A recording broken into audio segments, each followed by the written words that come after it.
engraçado a gente falar desse ponto dos desafios, porque primeiro para mim foi bem complicado o início na dança. Primeiro por ser homem, né, que eu vou fazer 10 anos de carreira. Então, quando eu comecei eu tinha 15 anos e tipo assim, eu era a única pessoa do bairro que dançava. Assim, dançava para pessoas, para apresentações. Então, eu era visto no bairro como o menino gay, o menino bichinha. Eu era taxado todos os dias quando eu passava na rua. Meus antigos colegas, né, que brincavam comigo na infância, me taxavam. E eu fui meio que criando um bloqueio com relação a isso. Tipo, passou um tempo de eu me sentir acostumado com isso, entendeu? De eu não me importar mais e querer só seguir o meu rumo, o meu caminho e o meu foco. Quem me colocou no meio artístico foi o meu próprio pai, porque ele gosta muito de arte. Então ele faz desfiles de carnaval e essas coisas. Me levou para desfilar um ano com ele e eu gostei. Então passei a desfilar junto com meu pai. Então tinha quadrilha junina, já fui participante de quadrilha junina também. E eu lembro que meu irmão me puxou e me levou para um ensaio de quadrilha e eu comecei a dançar lá no meio deles. Então, tipo assim, eu tive um apoio muito grande da família na minha decisão de dança. Então, quando eu cheguei pro meu pai e disse, eu quero isso pra minha vida, eu sempre tive o apoio, certo? Porque meu pai, ele sempre gostou do meio artístico. Então, pra mim, a barreira foi quebrar os desafios do preconceito, tanto no bairro quanto na sociedade. Porque, primeiro, eu sou negro. Já é a barreira, assim que você fica... Nem todas as portas estão abertas pra você só por esse fator. Aí vem que eu sou de classe baixa, da periferia. E gay. Aí, tipo assim, foi tudo um pacote, assim, que eu tinha tudo pra desistir. E eu tinha tudo pra dizer assim, eu não vou querer mais isso pra minha vida. Porque todos os dias eu passava por situações, assim, que eram estarrecedoras. Por querer fazer o que eu gosto, o que eu amo, e ter esse bloqueio, e ter essa barreira. E eu sempre busquei não absorver, eu sempre mentalizava coisas positivas e fazia dessas coisas negativas uma escada para eu conseguir superar e conquistar o meu espaço, né? Onde eu tenho por direito. E graças a Deus eu fui selecionado para participar de um espetáculo aqui da cidade, que é o Alto da Liberdade. Eu lembro que o ano era 2010 e foi nesse alto que eu conheci Roberta Chumara. Que quando finalizou o alto, que foi em setembro, mais ou menos, ela conseguiu uma bolsa para mim no Colégio Diocesano de Santa Luzia, que é uma escola particular aqui da cidade. Então eu fiquei muito feliz.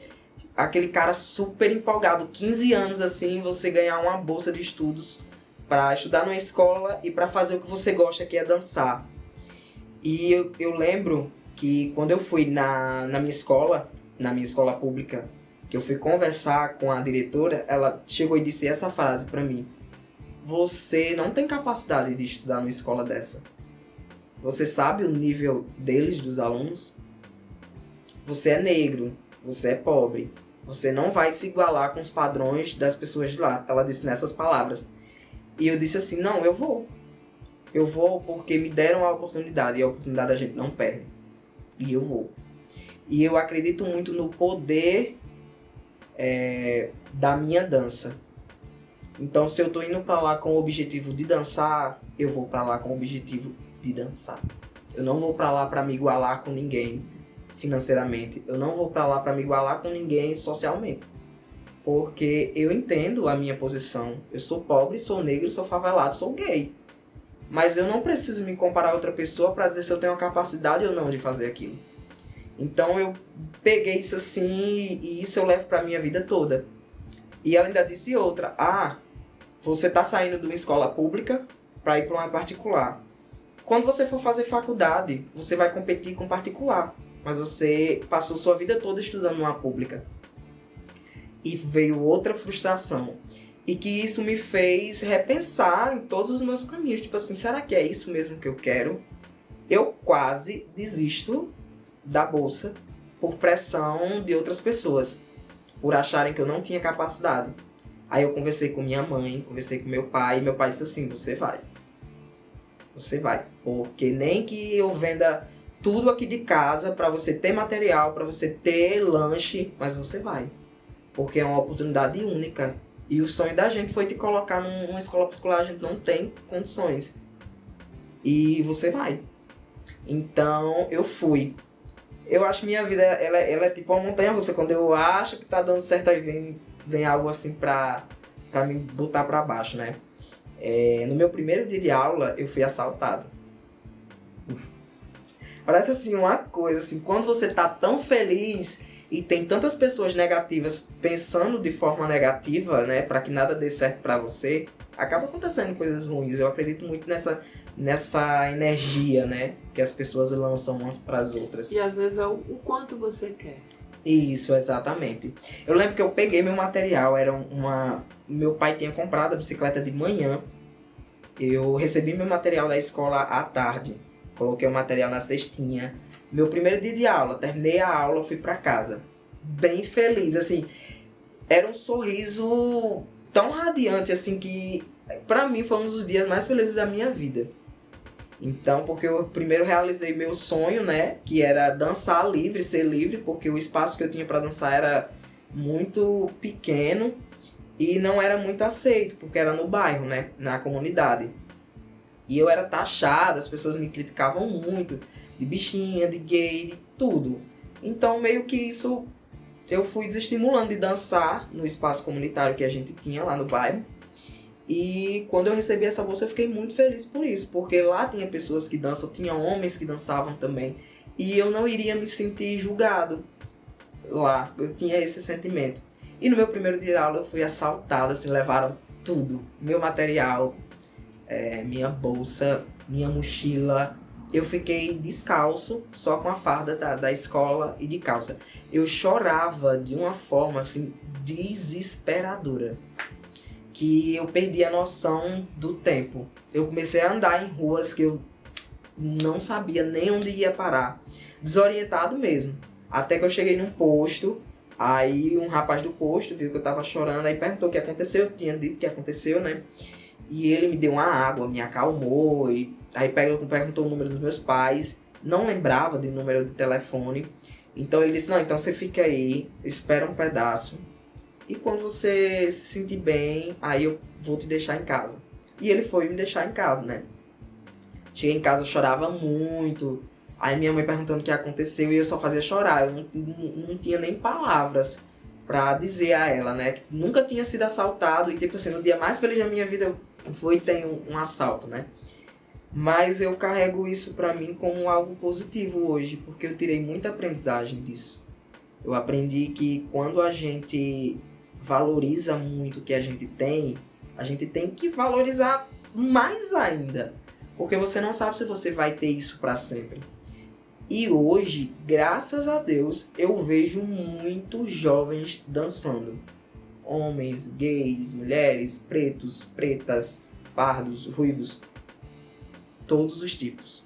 Eu acho que hoje a sociedade ela se abriu para receber a dança, né? Seja com funk, com jazz, com street, com hip hop, com clássico. Hoje em dia as pessoas meio que aceitaram. Tem o preconceito, a gente tem preconceito ainda, a gente tem a barreira, porque eu acho que o preconceito é uma questão histórica. E que se a pessoa nasce com um pensamento preconceituoso, ela vai morrer com um pensamento preconceituoso. A não ser que ela se dê o direito de mudar o pensamento. Que hoje em dia é muito difícil, né? A gente encontrar pessoas que se dão o direito de mudar seu pensamento. E é isso. Eu hoje em dia estou muito feliz na minha área. Eu sou formado em Educação Física. Sou especialista em Educação Física com ênfase na educação infantil. Sou professor de balé clássico, de dança contemporânea, de jazz, no próprio Colégio Diocesano. Assim que eu terminei a terceira série, eles me ofertaram uma bolsa para que eu fosse ser auxiliar da professora de lá e ajudar nas turmas infantis. E daí, quando eu me formei, eles fizeram um contrato, me contrataram como profissional. E é outra coisa que eu sou extremamente feliz, porque foi uma casa que me abraçou e que hoje eu estou podendo ensinar tudo que eu aprendi lá. Então, muito dessas coisas eu devo à professora, né, que é a Roberta Chumara, que é uma coreógrafa excepcional. Cada dia mais eu aprendo com ela e estou entrando nesse ramo de coreografia também, de coreografar. Eu gosto muito de coreografar e tenho muitas marcas do grupo de Diocesana, que é o grupo que eu participo, né? E passo isso também para as minhas alunas. Esses valores da dança, o jeito de dançar, as ilimitações, porque não existe limitação para dança, e para as diversas formas de dançar, né? Eu já fui instrutor de fit dance, que dança muito funk. Sou professor de clássico, de balé clássico, dança contemporânea. Então, tipo assim, eu gosto da dança. Eu não gosto da definição de é um bailarino, só vai dançar balé clássico. É um bailarino, só vai... Não, eu gosto de dançar tudo. Eu acho que quando eu danço eu me sinto livre. Então eu me sinto no direito de dançar tudo que eu quiser. Assim, minha identidade hoje é coreografia, né? Eu gosto muito do meu lado coreógrafo. É tanto que eu estou fazendo vários cursos de profissionalização na área, porque é isso que eu quero agora, né? A gente brinca muito, a gente bailarino brinca muito de que a idade de um bailarino, pelo menos pro lado clássico, ela tem até um certo limite. Eu não acredito muito nisso, porque eu acho que quem quer dançar, dança, independentemente de idade, né? Só que ainda no meio do balé clássico, tem essa barreira, e existe essa barreira de se você for com uma idade muito avançada, você já não vai servir para o balé. Então, tipo assim, eles costumam dizer que bailarino só é bailarino clássico até os 40, 45. Passou disso, você tem que procurar outra coisa. Não pode quebrar. Não pode quebrar, porque eles mesmos já têm isso como regra, né? Eu não concordo, discordo totalmente desse tipo de pensamento, porque eu acredito que, eu passei 25 anos dançando, porque as pessoas pensam assim, eu vou ter que parar. Aí eu tenho que pensar em outras formas também. E uma das formas que eu estou usando agora é o meu lado coreógrafo. Além de bailarino, eu estou usando essa minha experiência de clássico, de jazz, de street, de balé, de contemporâneo, para coreografar, para montar coreografias. Então, hoje minha identidade é uma identidade de coreógrafo. E eu tenho muita referência em Laban, em Marta Gra, na própria Roberta Chumara. Tenho uma referência também na Cia de Dança Débora Coque, no Grupo Corpo, que são grandes companhias brasileiras que eu sigo, assim, conheço todos os bailarinos, tenho contato, tenho amizade, e que é muito bacana essa troca. Em 2015 eu tive uma experiência de participar do maior festival de dança do mundo, que é o Festival de Dança de Joinville, em Santa Catarina. Ele é reconhecido pelo Guinness Book como o maior festival de dança do mundo.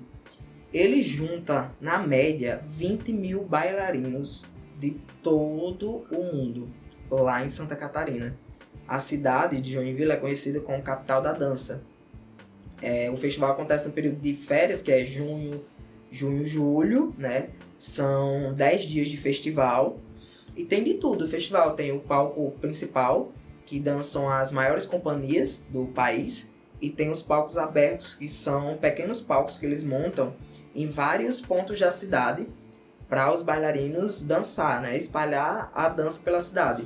A cidade para os bailarinos. É muito bailarino, é muita gente reunida no foco da dança. E isso, assim, é incrível. Eu tive uma experiência lá inenarrável, né? Que de 10 mil coreografias, eu tive uma coreografia selecionada para dançar no palco principal, em 2015.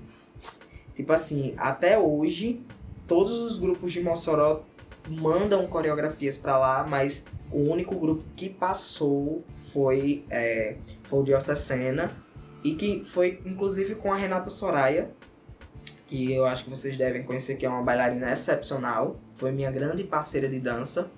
e que eu e ela tivemos essa experiência de dançar no palco principal do maior festival de dança do mundo para mais de 5 mil, 6 mil bailarinos. Então, imagina o gelo, assim, a pessoa tá assim, 10 anos de dança, vamos ali participar do maior festival de dança do mundo. Eu, o quê? Chega, fiquei assim, me tremia tanto, suava minhas mãos. Aí eu, vai dar certo. E a gente ganhou nota de primeiro lugar, mas ficamos em quarto, porque nós competimos com a Companhia de Dança Débora Coker, com a Companhia do Balé Clássico de São Paulo, com a CIA de Dança do Rio de Janeiro e com a CIA Cubatão, que são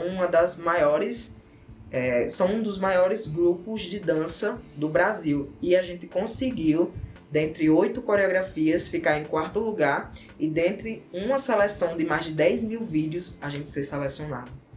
Então, tipo assim, foi muito gratificante poder participar do festival. Hoje em dia eu vou para lá só para fazer curso, para fazer especializações, para assistir palestras, porque é muito difícil passar, muito difícil. A gente precisa fazer um trabalho de um ano todo de preparação para poder participar. Então, hoje em dia, como a gente tem as questões das aulas, ministrar aula, cuidar de espetáculos, então meio que a gente não tem esse tempo para parar e ter o foco para o festival. Então por isso que a gente precisou, festival agora não, vamos primeiro focar nos nossos bailarinos jovens, né? Ensinar e multiplicar isso para que um dia a gente possa trabalhar com esses jovens em cima do festival, a gente ter esse foco do festival, mas por enquanto a gente está preocupado mais em ensinar e trabalhar, fazer um trabalho muito contínuo, da base até o avançado com essas pessoas, para que a gente possa participar desses festivais futuramente. Eu já participei de vários festivais no país, mas esse foi assim, o que marcou a minha vida e minha história como bailarino. Dancei quadrilha junina 7 anos, então tipo assim, aprendi muita coisa lá também. Então sempre um pouquinho, já participei até de grupo de mini Calypso, que dançava as coreografias de Joelma.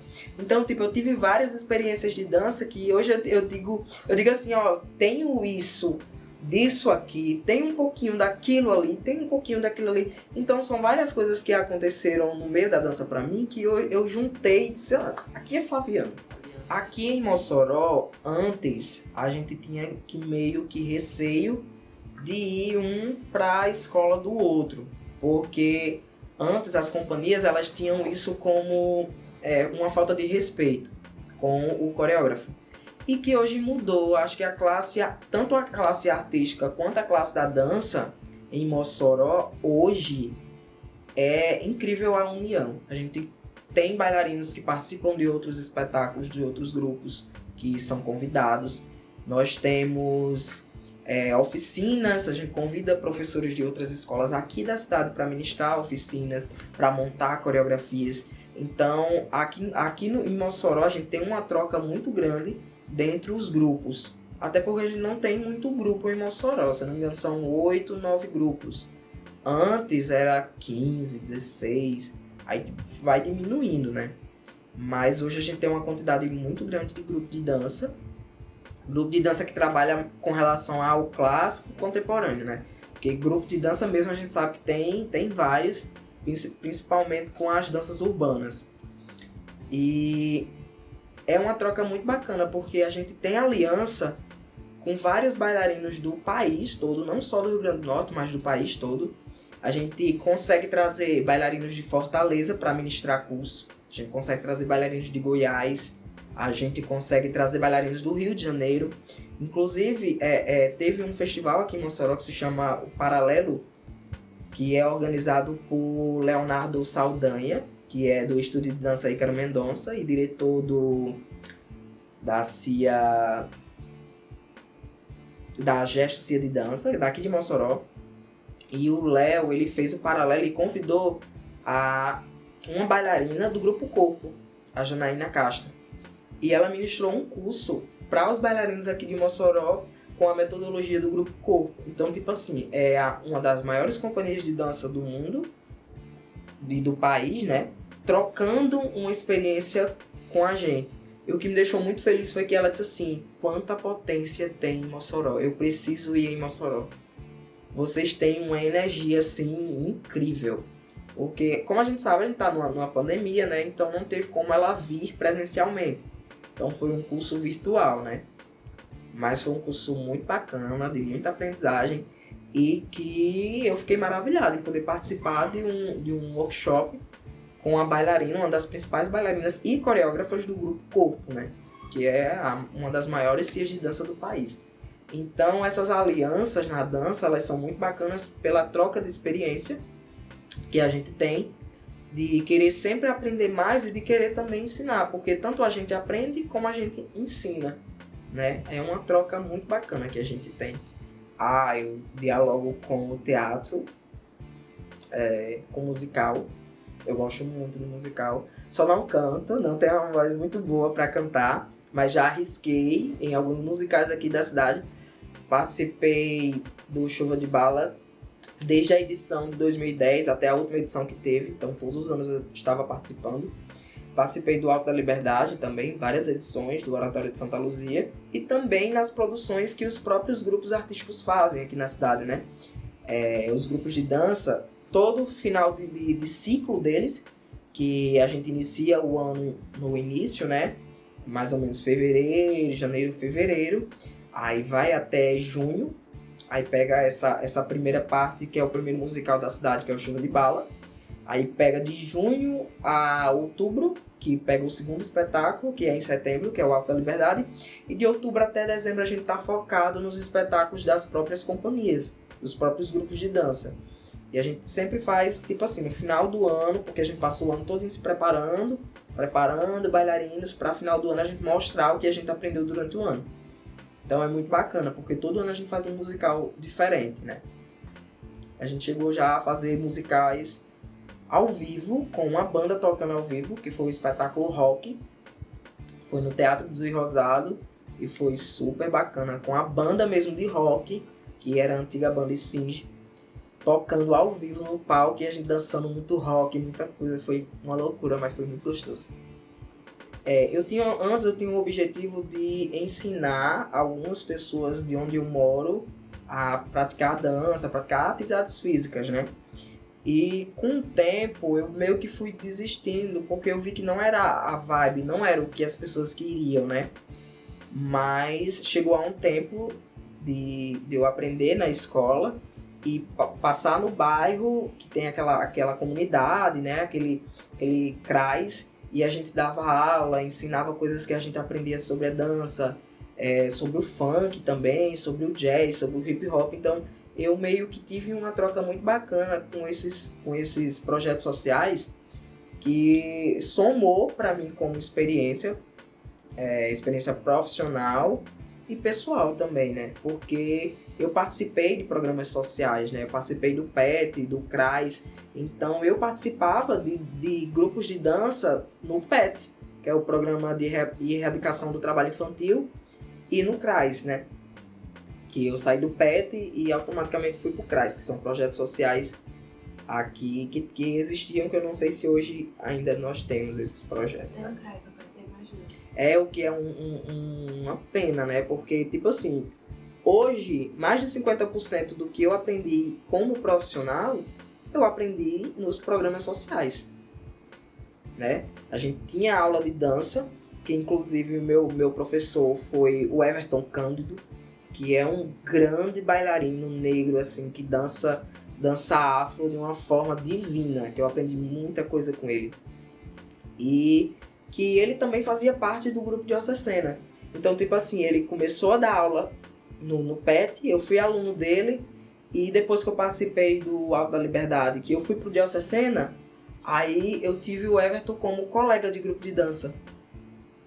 Então, de manhã ele era meu professor do PET e à tarde ele era meu colega de dança. Então, essa troca que a gente teve também foi uma experiência muito, muito bacana. Você tá ali com o professor, massa, e quando outro momento você tá ao lado dele, aprendendo o mesmo que ele. Então isso é muito incrível. Pelo menos para mim, eu tenho isso como uma lição assim de guardar no coração.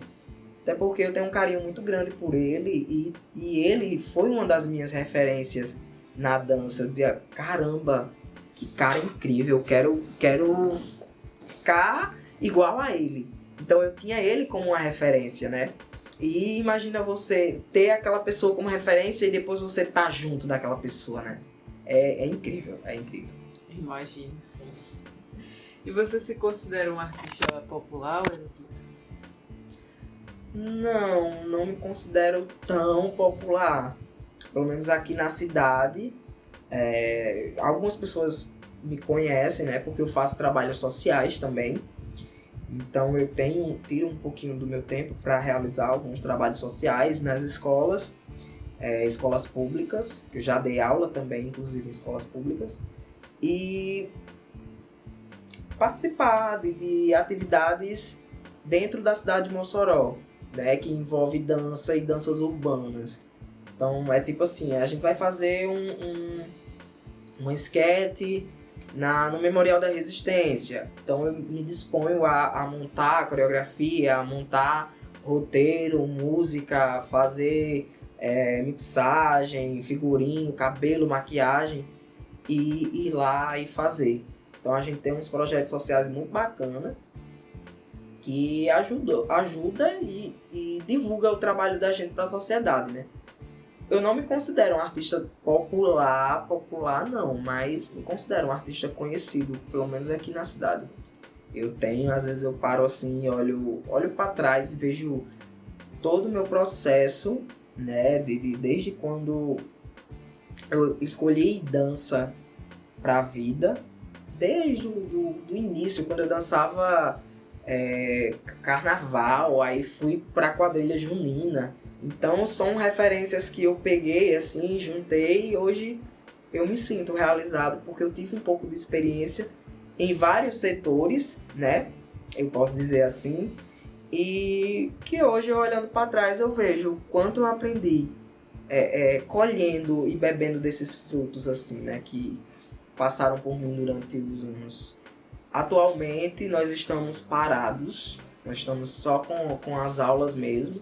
Estávamos em aulas online, mas o decreto saiu e nós estamos agora focados mais nas aulas, porque a gente perdeu muita aula devido à pandemia, né, com o isolamento. E que a gente sabe que não é tudo que você consegue passar via Meet, via plataforma digital. É algo muito bom, é uma ferramenta muito boa que auxilia, mas que atrapalha também, porque nem tudo a gente tem como passar, a gente não tem como fazer correção nas alunas corretamente. A sua perna é assim, faz assim, sem estar presencialmente para corrigir o corpo, né? Então a gente que trabalha com dança, que trabalha com o corpo, é um pouco complicado a gente dar aula virtual. Aí a gente está tentando correr atrás desse prejuízo que a gente teve na questão de ensino agora. Nós estávamos com alguns projetos para o ano de 2020, que a pandemia fez a gente adiar esses projetos. Ainda nós temos o foco nos projetos ainda, mas estamos esperando a pandemia passar para poder tocar eles para frente. Aí alterou, acho que 100%, porque primeiro nós tivemos aulas canceladas. Isso já afetou a gente de uma forma assim estrutural, né? Porque você imagina você fazer um trabalho o ano todo, de você trabalhar seu corpo o ano todo e de repente você parar. Seu corpo ele vai pedir que você se movimente e você não tem como se movimentar, porque você está parado. Então, atrapalhou. Depois a gente conseguiu recuperar com a baixa da pandemia, que os decretos foram saindo, que a gente pôde ter alguns encontros presenciais, então a gente foi engatinhando. Aí até a pandemia aumentar de novo e a gente fazer outro isolamento e tentar a plataforma digital. Só que a plataforma digital a gente não consegue fazer tudo, né? Então atrapalha 100%. E todos os projetos que a gente tinha para fazer presencialmente teve que ser guardados. Porque a gente primeiro não pode marcar para ensaiar, porque a aglomeração, um grupo de 25 pessoas no mesmo espaço vai se tornar aglomeração, né? E é contra o decreto. e ao mesmo tempo a gente não consegue realizar trabalhos, porque para a gente realizar trabalhos a gente precisa de público, né? E público também não pode ter devido à questão da pandemia. Mas a gente tem também as plataformas digitais, que é o YouTube, o Meet, para fazer transmissões ao vivo. Só que aí é aquele mesmo problema. Para a gente realizar um trabalho, a gente precisa juntar a galera e ensaiar. E a gente ainda não consegue, assim, via Meet, montar espetáculos grandiosos dentro de uma plataforma digital. Então atrapalha um pouco, mas estamos esperançosos aí que tudo vai dar uma melhorada, que a gente vai poder se reunir de novo e vamos continuar trabalhando, né? Porque não é o primeiro nem o último desafio que vai vir pra gente. Só que esse é pra geral, né? Esse veio pra quebrar todas as pernas, porque não só pra gente do grupo de dança, mas acredito que pra todo mundo, né? Pra toda a população. Porque eu acredito que quando você tem um objetivo e você vai atrás dele, independentemente das barreiras, você vai conseguir. Se você focar, mentalizar, ir atrás e meter a cara e ir mesmo, você consegue, né? E eu acredito que, pelo menos na dança, a gente aprende a cada dia. Então a gente precisa primeiro se abrir para que outras pessoas experientes possam chegar na gente e dizer, não é por esse caminho, é por esse aqui.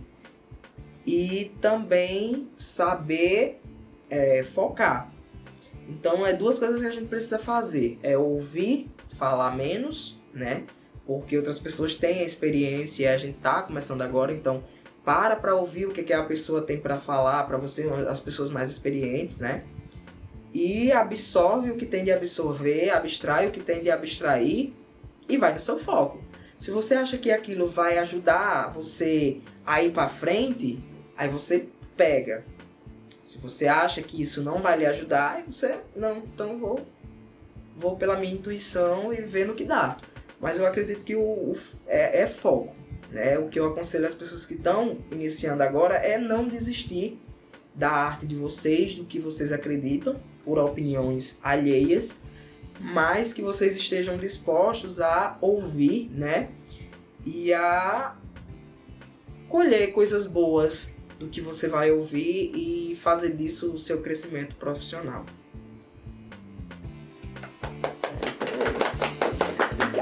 Muito obrigada.